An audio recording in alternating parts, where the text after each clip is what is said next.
Okay, this is session 5 about marriage. Should you be married? What's a reason to get married? What about a wedding here at Standing Stone? This is number 5. And I didn't say, about even my participation, you want me to. So I've been walking you through some of the values, some of the ideas that are important to the church, important to me, and what we think that God's Word says about those kind of things. This session, I just kind of want to come back to the marriage thing. We the last 3 were kind of on the ceremony thing, the wedding thing. But I want to come back to the marriage thing. I just want to kind of in maybe 6 broad strokes or so, just give you some points here. Number one, I talked a couple times about roles, so about his role and her role in marriage. And I think that his role is laid out for us in Ephesians chapter 5. It says, verse 25, husbands, love your wives. Let me back that up. Submit to one another. We talked about that. Wives, submit to your husbands. For the husband is head of the wife. Therefore, just the church is subject to Christ. So let wives be to their own husbands and everything. Okay, we'll come back to that in just a minute here. Husbands, love your wives. Just as Christ loved the church, gave himself for her, that he might sanctify, cleanse, washing of water, that he might present to himself a glorious church, not having spot or wrinkle or any such thing, that she should be holy without blemish. So husbands ought to love their own wives as their own bodies. He who loves his wife loves himself.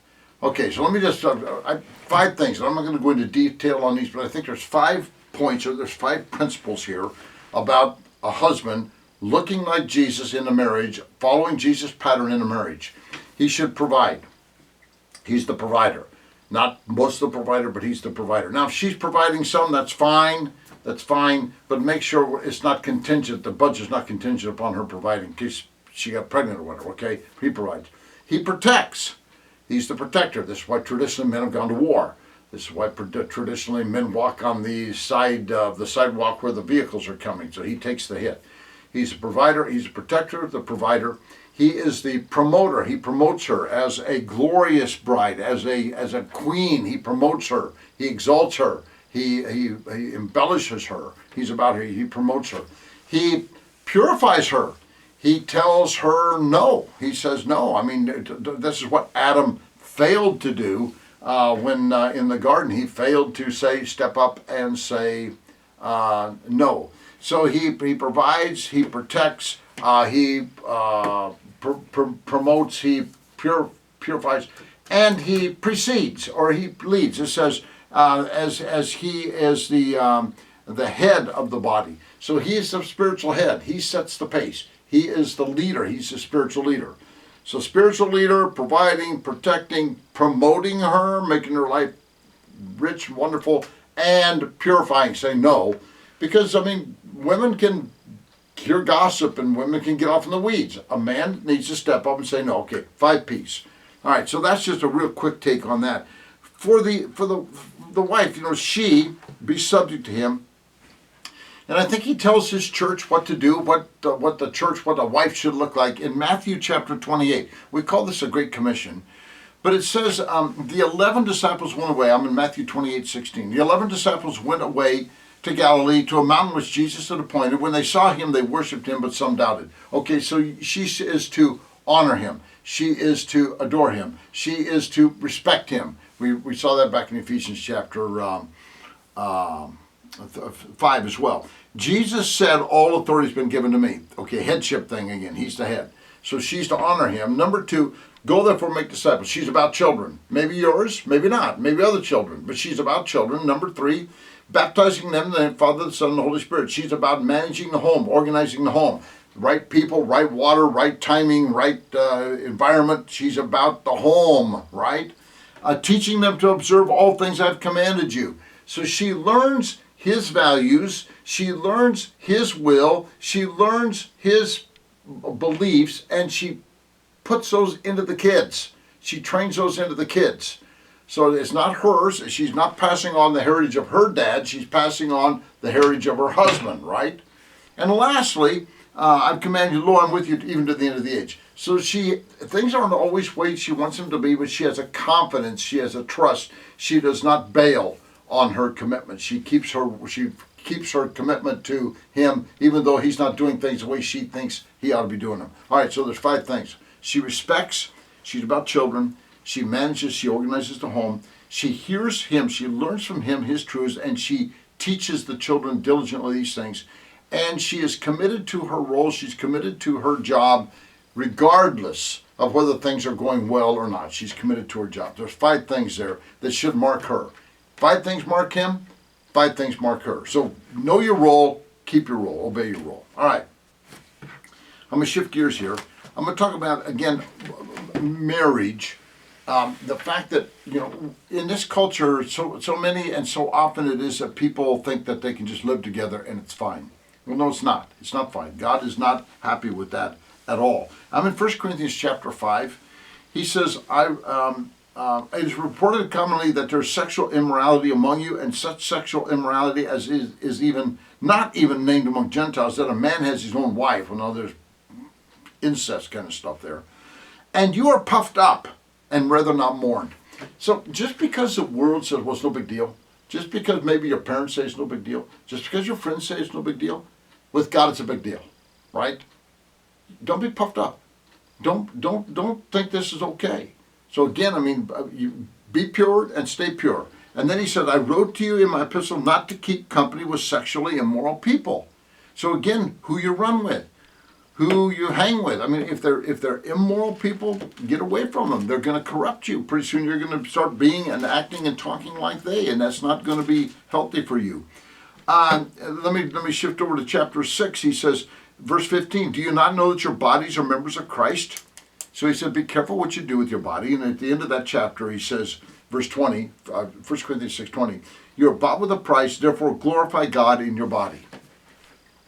Your body's not yours. It belongs to him. He created it. He is the one that's going to bless it. He's the one that, he can spare bodily harm to you. He can also protect your body. So your body does not belong to you. It does not belong to your boyfriend or your girlfriend. It belongs to him, all right? So living together or immorality. That's kind of those chapters 5 and 6 of 1 Corinthians. Then he shifts over to marriage in 1 Corinthians 7. Now concerning the things which you wrote me, it is good for a man not to touch a woman. Petting and too far, right? Nevertheless, because of sexual immorality, let each man have his own wife, 2 genders, he and she. Let each woman have her own husband. Okay, own, that is, it's a ceremony, that's a wedding. They're wedded, they're welded together, they're glued together. Let the husband render to his wife the affection due her, and the wife to her husband.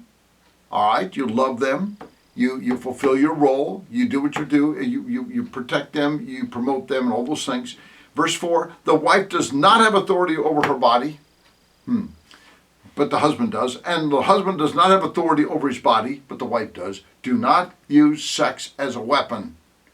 Do not punish with sex. And I've dealt with couples that have done that. It's ugly, ugly. Do not deprive one another except with consent for a while. If you go without sex for a while, it's mutual consent. It's not one party, it's both. That you give yourself to fasting and prayer, and you do that because you're committed to God in a special way. But this whole these chapters, 5, 6, 7, are all about immorality. They're about sex. They're about sex outside. They're about sex within even marriage. Don't withhold sex in marriage. Be careful. You do not belong to yourself. You belong to him. And in marriage, you belong to the guy that you're married to. So again, just be careful with sex now and sex in marriage. Okay. 2 verses that are really, really, really important in the whole divorce thing, and that's 1 Corinthians 7, 10, and 11. To the married I command, not I, but this is what the Lord said. Here's what Jesus taught. I'm going to tell you what Jesus taught. A wife is not to depart from her husband. A wife is not to depart from her husband. Okay? Yeah, but he burns the toast. Well, he doesn't pick his socks up. Well, he's lazy. Well, he's just not what I expected. No, don't depart. But watch this. But even if she does, there's a condition there. If, right? So if he's abusive, if he's dangerous, if he's a threat, physically threat to your well-being, you may need to leave. You may need to step out. Watch this though. Let her remain unmarried or be reconciled back to him. This is not go get a divorce. This is not go do your own thing. This is not to abandon. This is to wait and either remain unmarried or be reconciled. Now watch this. And a husband is not to divorce his wife, period. Husband's not to divorce his wife. Boy, those are powerful, powerful verses there. And we as a culture, we don't pay much attention to those. But if you're a Christian, you better pay attention to those, right? He's given us some clear lines and some clear directives in all that. Let me drop over, and I'm going to shift away from the divorce thing, and let me come back to, 7:24. Brethren, let each one remain with God in the state which he's called. If you're single, remain there. If you're married, remain there. If you're even in a bad marriage, remain there. If you're in a frustrating marriage, remain there. If you are in a less than happy marriage, remain there. Brethren, whatever state, remain. Don't go cutting and running, right? Okay, so then verse 27. He says, are you bound to a wife? Do not seek to be loosed. Are you loosed from a wife? Do not seek a wife. Okay, whatever condition you're in, if you are divorced, remain single. Why do you think you have to be married? Why do you think that somehow it's going to work better the next time? Well, sometimes they do because people learn lessons the first time. Let me just give you a couple more verses. This is about being single. Being single. And again, why do we think that you have to be married? Why do we think being single is some kind of a curse? Being single is some kind of a second-class citizen, right? So we're talking about marriage. We're talking about, listen, maybe God's called you to be single. Listen, God will give you blessings. God will give you strength. God will give you hope. God will give you help being single. It's okay being single, right? Paul was single. Jesus was single. Oh my goodness, what? Right? So he says here in 1 Corinthians chapter 7, 32, I want you to be without care. He who is unmarried cares for the things of the Lord, how he may please the Lord. Unmarried. But he who is married cares about the things of the world, how he may please his wife. There is a difference between a wife and a virgin. The unmarried woman cares about the things of the Lord, that she may be holy, both in body and in spirit. But she who is married cares about the things of the world, how she may please her husband. Again, whatever state you're in, be content. And let me come back to the divorce thing, verse 39. A wife is bound by law as long as her husband lives. But if her husband dies, she's at liberty to be married only in the Lord, only by God's will, within God's commandments or within God's parameters. Verse 40, back to singles. But she is happier if she remains as she is, according to my judgment, and I think I have the Spirit of God, right? So again, if you're not married, hey, go God. Serve God. Let God bless you. Be used by God. And find a life of rich blessings being single. If you're divorced, don't be chasing after another man. Be content to be single. Remain in the state you're in. Okay, so that's just a quick run at the whole issue of sex and divorce and marriage and bad marriages and singleness and all that kind of stuff. That's 1 Corinthians, primarily chapter 7, but also 5 and 6. Let me just give you, I'm going to give you 10 marriage principles. And seven of these, this is how people that aren't even Christians, how their marriages work, what helps their marriage work. I'm going to give you 7, but there's 3 then that go specifically to Christians. So you maybe grew up in a non-Christian home, and they can do well. They can raise good kids, and they can be good places, right? You don't have to be a Christian to have a good marriage. Sometimes we think that. And conversely, just because you're a Christian doesn't mean it's going to be a good marriage, right? So I'm going to give you 7 things, marriage principles. Number 1 is what helps make a marriage survive is respect. You have a genuine concern for the other party.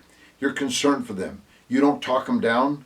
You don't harbor negative thoughts. You listen to them, you watch them, you talk to them. You have a respect. You respect them. So a good marriage, and this has nothing to do with being Christian or not, a good marriage respects the other party. Number 1, respect. Number 2, you keep your word. You're submissive to your vows. You're submissive to your word. You're submissive to your commitments. You're submissive to your boss, your neighbor. You know, when you're submissive and you keep your word, that's an affirmation to you, your spouse, that you're going to keep the vows you made to them. That's assuring to them. That's encouraging to them. That's beneficial to them. That's supportive. When you keep your word to the guy that mows your lawn, when you keep your word to a friend that I'll email you tomorrow, and you do it, that is affirming. That is saying, okay, I gave vows of commitment before God, and I keep my word. So keep your word in small things, because keeping your word in small things is encouragement to your spouse that you're going to keep your word in big things, especially to the vows, okay? Number 3, see the long-range picture. Don't get caught up in the day. Don't get caught up in the weekend. Don't get caught up in the vacation, right? The long, long view. And the long view is the next generation. A wise man, a good man, leaves an inheritance to his children's children. He sees the next generations, and he realizes what he's doing now will impact his kids, but it'll impact his grandkids, right? So have a long view, and I would even take that view even longer. Have an eternal view. Have an eternal view. What I'm doing in the flesh, what I'm doing in my marriage, has an impact on people eternally. It will have bearing for eternity in people's lives, right? So don't get wrapped up in the moment. Don't get wrapped up in the now. Don't get wrapped up in what's the popular song? There's a popular song about just even today, about this moment, this very day. Well, don't blow off this day, but have a long view, and be thinking through how does this affect my grandkids? I may not even have grandkids yet. How's this going to affect them? How is this going to affect people eternally? Right? And again, that's reassuring to your spouse. Okay. Number 4, have a team approach. Listen, talk, plan, execute together. They see things different than you, and that's the complementing things, right? Janet remembers statements and scenarios of people's scenarios way better than I do.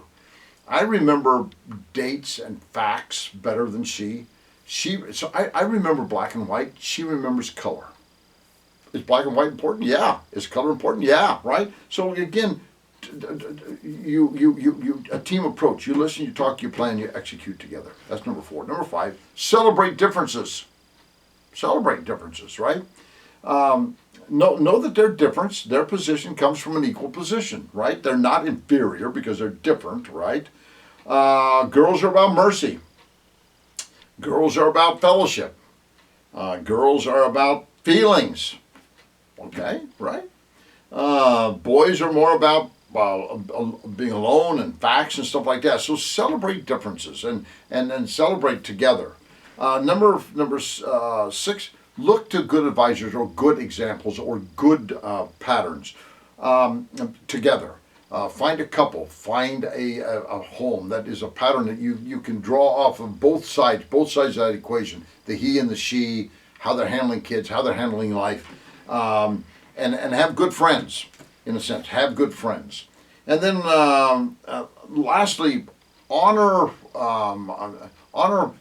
things that are honorable. I think about institutions or your parents, your past. Honor history, honor things that are valuable. Because in honoring things that are of value, don't chase after frivolous things. Don't chase after casinos that suck your money down. Don't chase after those things.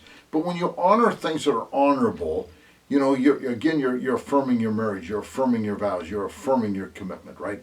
So practice respect. Keep your word. See the long range. Have a team approach. Celebrate differences. Look to good advisors or good friends or good examples, and honor good things. Honor honorable men. Honor people that have integrity. Exalt those kind of people. Don't chase after loose cannons and that stuff. Okay, I think when you practice those 7 things in your marriage, those are going to affirm your marriage. They're going to affirm your spouse. They're going to strengthen your marriage. And I think when you do those things, I think that's why marriages without God, without church, without the Bible, without religion, make it and can make it well. I think about a couple that lived across the street from us, had 2 kids and all, and I think they had a great marriage, and they had nothing to do with God. Nothing to do with God, right? But I think they practice these kinds of things. Okay, let me just add 3 more then. For those of us who do have God, who are Christians, so you can be a non-Christian and have a successful marriage. But you can have a better marriage, but these things should mark you if you have a Christian marriage. One is church. We need other people in our lives. We need them speaking truth into our lives. We need them praying for us, right? So God's word and God's work, their prayers. So you need good church in your life that speaks God's word, that prays to God and lets God and calls God to come and work in your life. So you need good church. Number 2 is you just need a fear of God. A fear of God is I revere God. I do not want to offend God. I do not want to demean God. I'm all about, commandment number 3. I'm all about God's name, His fame, and His game, right? I'm all about those things. So, one of the drivers, one of the motivators is God pleased? Is God smiling? Is God happy? Is God okay? So I think it's a big driver for those who are Christians. Too many Christians, they're Christian, but they don't have a reverence for God. And we need that. And reverence for God is, I want Him pleased. I want Him to say, as He said to Jesus, this is my Son in whom I'm well pleased. Or as He says, enter, you good and faithful servant. I want to hear that from God. And then, again, the witness of Christ and the church. I just think as you watch a church work together, as you watch a bride working with Christ, I mean, that example of how God works in His church and with people.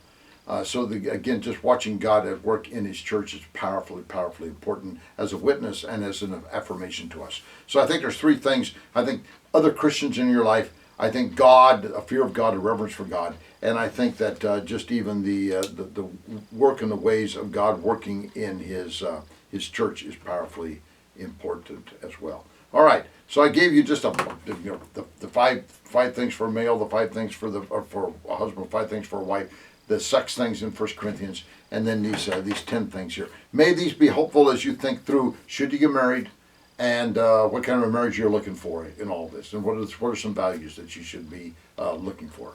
May these be helpful to you. God bless you.